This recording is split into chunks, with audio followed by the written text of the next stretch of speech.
Paul Brennan, North East Labour MEP. The European Court of Justice has ruled on this air pollution issue. What do you make of what they've had to say today? Well, this is a serious rap across the knuckles for the British government. We've been concerned about air quality for many years now. We've got a disproportionate number of deaths happening as a result of air pollution, which just don't need to happen. And this ruling from the European Court kick up the pants, and the British government now need to get on and sort out air quality. I mean, these targets, as I understand it, were meant to have been reached in 2010. So they had a bit of flexibility. They could go up to 2015. But in places like Teesside, they're talking about 2020 or beyond. You know, for people living in those local areas, what's it like for them to have to face pollution levels which are illegal under EU law? Well, there's a real worry here because a child born today, as it currently stands, would be 16 years old before we got to a situation where the air quality was good enough. And clearly that's not acceptable. We've got places like Sunderland and like Stockton in the northeast of England where the air pollution in particular hotspots is really bad.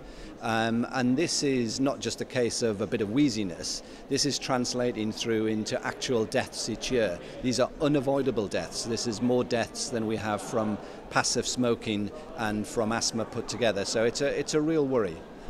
Do you think that the government, you mentioned at the beginning it was a bit of a kick at the government to take action. Do you expect that now to happen?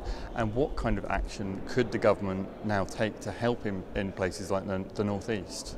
Well, Labour have been proposing that local authorities in many ways are the key to unlocking this problem. They've got the knowledge on the ground, and many local authorities would be very happy to be given a leadership role on tackling air pollution in their area for their local people. And we have the possibility of bringing in networks of low emission zones with our big cities taking the lead, and I think that's the way forward. Some of these measures can end up being rather expensive. At a time when local authorities don't have a great deal of money, who's going to foot the bill? Well, I think we've got to be careful here about expenses because there's a big expense to the National Health Service here. We are treating people for conditions like asthma and heart conditions, and treatment is very expensive, and it would be it would be cheaper to tackle these problems at source. So I think that it's a bit of a false economy to say yes, I mean sure there will be some cost to this, but we will save more to the National Health Service if we tackle air pollution now.